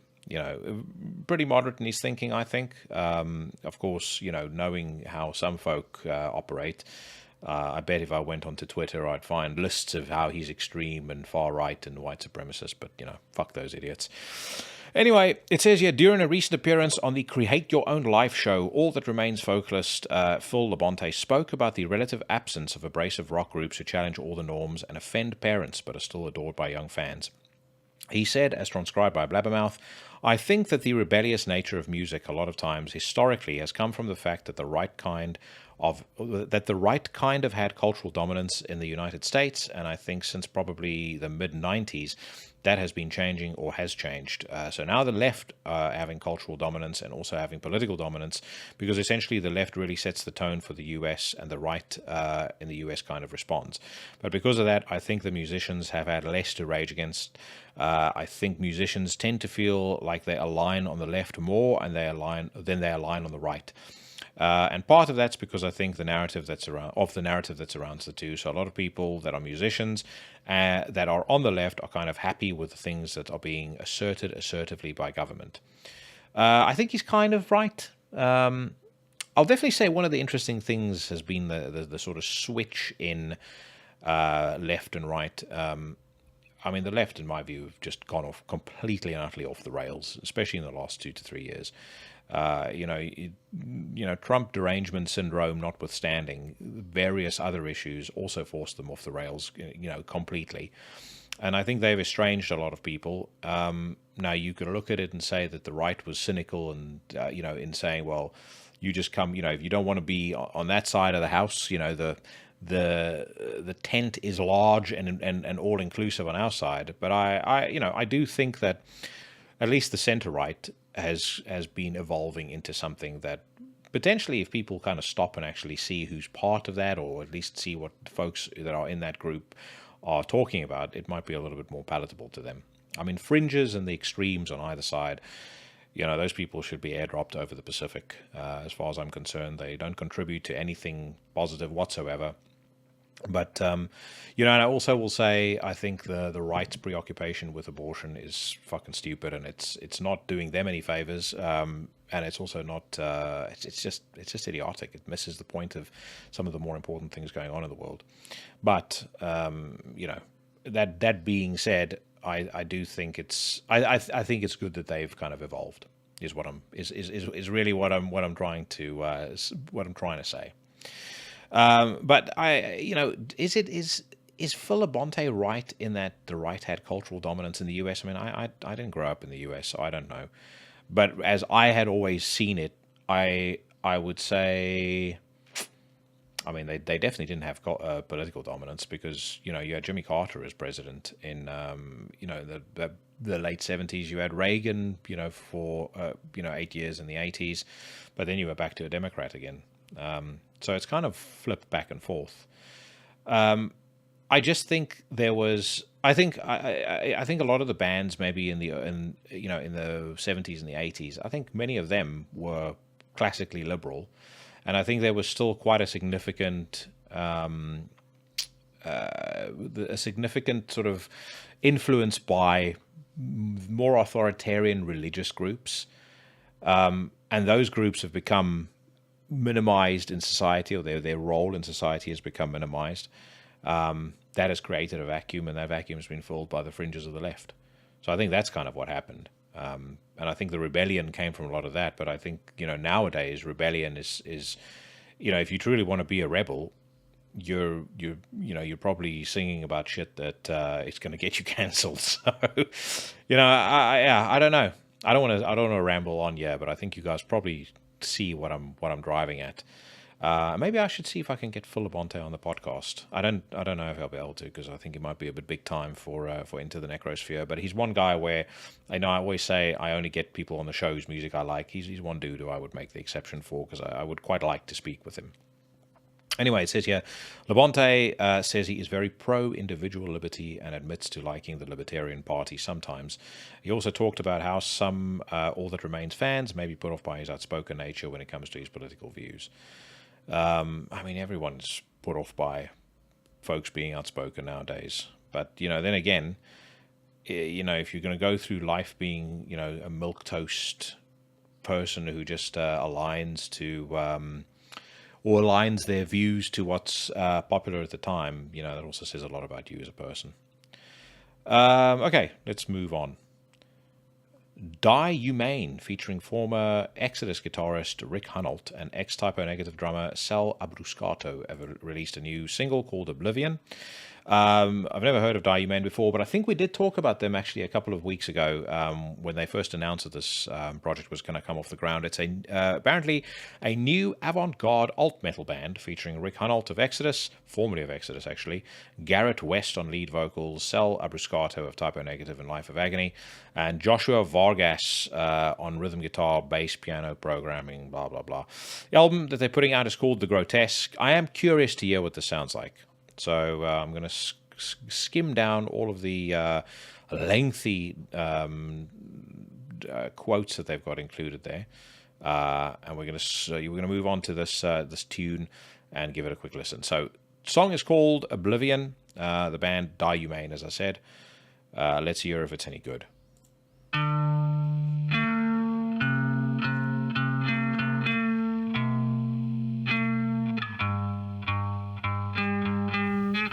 I've given up. I've given up on everything. I'll walk across the sun into oblivion. I've seen enough. I've seen enough to know better. I've given all I've got, so bring on oblivion. Rayman, say man, sell me your soul. Gay man, gray man, dig me a hole. I am not hating that at all. I actually think that's pretty damn good. It sounds like one of those. I'm trying to think what the band was called. Seventh Void, I think, that Kenny Hickey did after Typo Negative. Reminds me a bit of that, and I really like that Seventh Void record. This is not on my shit list at all.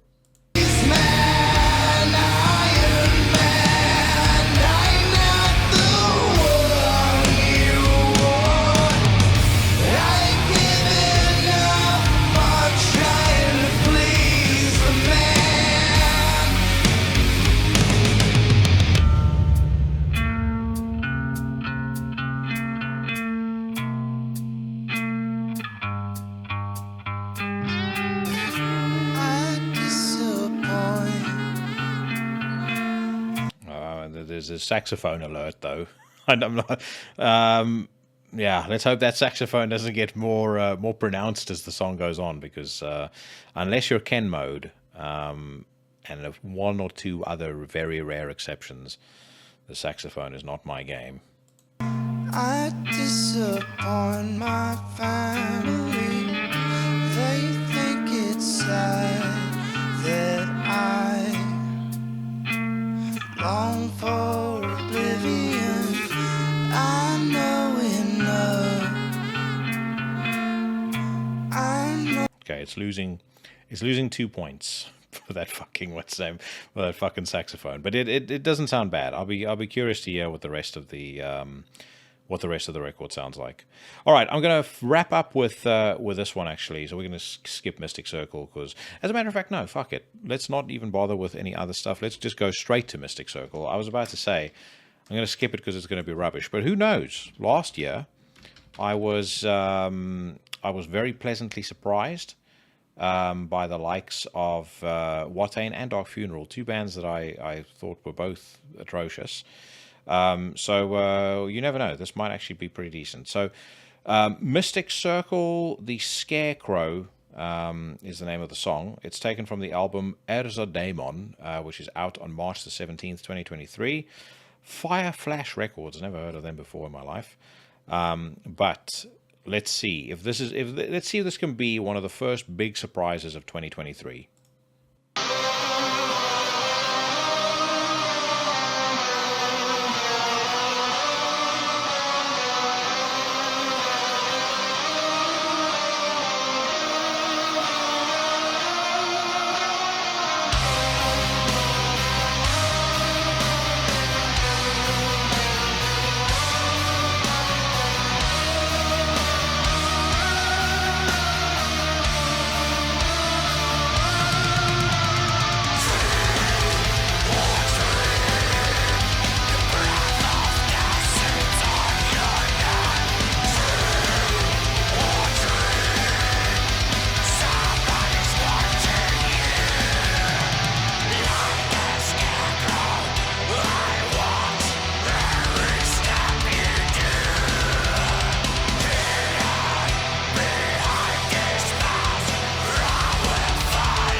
This is actually pretty good.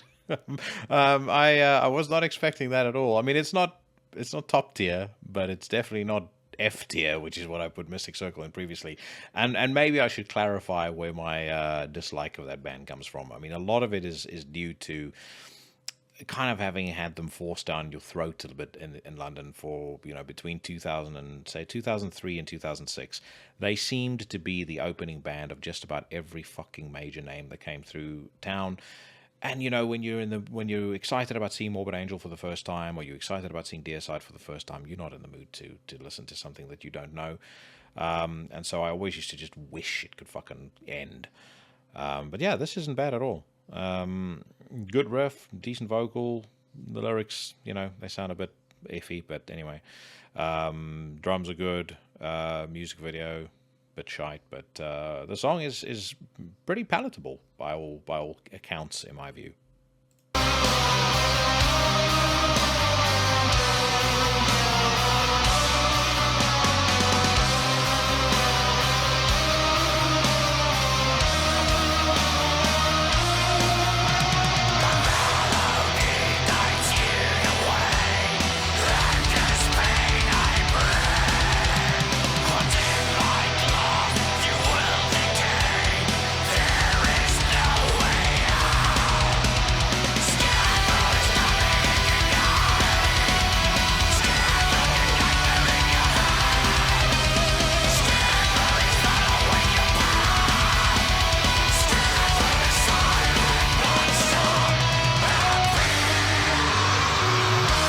And for those of you guys that are watching this on YouTube, you'll notice that the entire music video is shot inside of what looks like a couple of crop circles. I don't know whether they are shooting for a new subgenre of black metal, agricultural black metal, but apparently farming is incredibly terrifying, and they're really leaning into it. So yeah, not bad at all. And folks, I think on that note, let's wrap up the news for this week. That is it, my friends. The first episode of Into the Necrosphere for 2023 is in the bank. I hope you guys thoroughly enjoyed it. I'll be back next week with the mighty Nathan Glover of Gravier.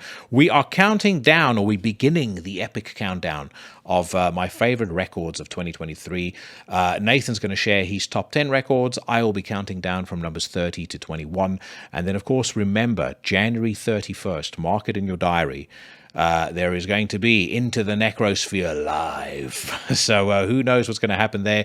It may well turn out to be a complete clusterfuck. I'm trying to figure out how the whole live streaming things work, but yeah, you guys are going to have to bear with me. In the meantime, I hope that all of you have a great week. Whatever you do, wherever it is you are, stay safe, stay healthy, and I'll see you bad motherfuckers again next week.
What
Seven